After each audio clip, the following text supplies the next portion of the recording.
আসসালামু আলাইকুম।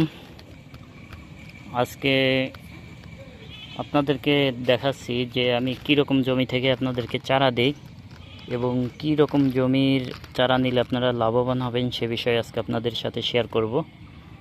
এটা হচ্ছে আমার পুরাতন জমি।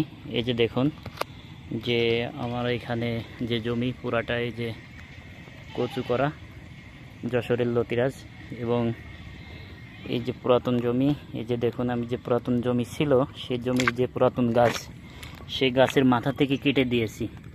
এই যে দেখুন এখানে লতি আছে চারপাশ দিয়ে। এই যে দেখুন যে এটা হচ্ছে যশোরের লতিরাজ। যে এই জমি থেকে আমি এখন চারা দিচ্ছি এবং কীরকম চারা দিই আমরা সেটা দেখানোর জন্য মূলত ভিডিওটি করা।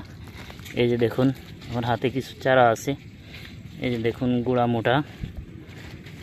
এই যে দেখুন এই চারাগুলোকে বলা হয় যে এ কোয়ালিটির চারা, এ গ্রেডের চারা, এবং সে চারাগুলোই আপনাদেরকে আমরা সরবরাহ করছি। যেহেতু যে দেখেন এই যে গুঁড়া মোটা চারা, এবং প্রতিটা চারারই গোড়া থেকে লতি বের হয়েছে। আজকে আমার কিছু চারার অর্ডার আছে, সেই অর্ডারের চারাগুলো আমরা এখন জমি থেকে তুলতেছি। এখন বিষয় হচ্ছে যে ভাই, পুরাতন জমির চারা নিলে আপনি লাভবান হবেন কেন? কারণ যখন প্রাপ্তবয়স্ক গাছ থেকে চারা উৎপাদন করা হয়, ওই চারাটা জমিতে লাগানোর সাথে সাথেই আপনি ফলন পাবেন 50 থেকে 55 দিনের মধ্যে ফলন পাবেন। আর যদি নতুন জমির চারা হয় তাহলে ওই জমিতে ফলন আসতে অনেক সময় লাগে। এই জন্য অনেকেই লতি চাষ করতে চাচ্ছেন, কিন্তু এই বিষয়ে আপনারা জানেন না। এই জন্য এই বিষয়টা আপনারা খেয়াল রাখবেন যে আপনারা যেখান থেকেই চারা নেন না কেন, আপনারা পুরাতন জমি থেকে চারা নেবেন।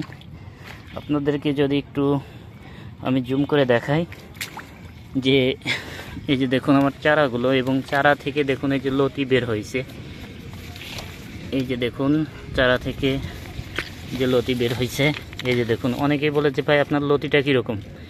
আমাদের লতি হচ্ছে লম্বা এবং চিকন, এবং এটা হচ্ছে গোল, চ্যাপ্টা না।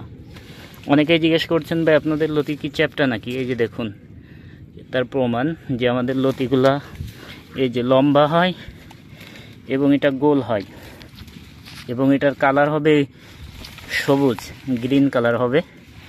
এই যে দেখুন যে আমাদের যে চারাগুলো, এই যে এ কোয়ালিটির চারা, এ গ্রেডের চারা, এই চারাগুলোই আমরা দিয়ে থাকি আপনাদেরকে। এই যে দেখুন যে চারা থেকে কীরকম লতি বের হচ্ছে। এই যে দেখুন, এবং এই লতিগুলো দেখেন কত বড় হয়েছে, কিন্তু এর মাথা এখনও ফাটে নাই বা চারা হয় না। এই যে দেখুন লতিগুলো হচ্ছে গোল হবে এবং লম্বা হবে আমাদের যে জাতটা। এই যে দেখুন গোল এবং লম্বা, এবং আপনারা ইনশাল্লাহ এই চারাগুলো যদি লাগানো, অবশ্যই আপনারা 50 থেকে 55 দিনের মধ্যেই আপনারা ফলন পাবেন আপনাদের জমি থেকে। এবং এই লতিটা একটানা আপনি 8 থেকে 10 মাস ফলন পাবেন। যদি আপনি গাছটা যত্ন সহকারে রাখতে পারেন 10 মাস ফলন পাবেন। যদি গাছে অতিরিক্ত মেডিসিন ব্যবহার করেন, উল্টাপাল্টা সার ব্যবহার করেন, গাছ নষ্ট হয়ে গেলে 8 মাস পাবেন। তাই যারা লতি চাষ করতে চাচ্ছেন অবশ্যই এদিক খেয়াল রাখবেন যে জমিতে অতিরিক্ত কীটনাশক এবং উল্টাপাল্টা যে না জেনে সার ব্যবহার করা, এসব দিক থেকে বিরত থাকবেন। যারা অভিজ্ঞ চাষি তাদের সাথে সার্বক্ষণিক পরামর্শ নিয়ে জমিতে কখন কি সার দেবেন, কি কীটনাশক দিবেন, এইগুলা আপনারা খেয়াল রাখবেন। যদি এগুলা খেয়াল রেখে আপনারা লতি কচু চাষ করা শুরু করেন, আমি বলবো অবশ্যই আপনারা সফল হবেন। আর যদি আপনি এগুলা খেয়াল না করে নিজের মনোক্তি, নিজের ইচ্ছা অনুযায়ী যদি জমিতে বিভিন্ন প্রকার কীটনাশক দিয়ে থাকেন, দেখা যাচ্ছে যে আপনারটা সম্পূর্ণ সঠিক নাও হতে পারে। সেক্ষেত্রে গাছের অতি দ্রুত বৃদ্ধি পেয়ে যায় এবং গাছটা অতি দ্রুত শেষ হয়ে যায়। এদিকে আপনারা খেয়াল রাখবেন। আপনারা যেখান থেকেই চারা নেবেন অবশ্যই তাদের সাথে সার্বক্ষণিক যোগাযোগ রেখে পরামর্শ নিয়ে কিভাবে জমিতে সার দিবেন, কি কীটনাশক দিবেন, জমিতে কিভাবে গোড়া পচন আসলে কি করতে হয়, এই দিকগুলো আপনারা সার্বক্ষণিকভাবে তাদের সাথে যোগাযোগ রেখে আপনারা ট্রিটমেন্ট দিবেন, দেখবেন অবশ্যই আপনারা সফল হয়েছেন। এই যে আমাদের কিছু চারা আজকে অর্ডার ছিল, সেই চারাগুলো এই যে আমার কাকা আমার এখানে কাজ করে, কাকারে দিয়ে উঠাচ্ছি, কাকা এখন নিয়ে যাচ্ছে চারাগুলো।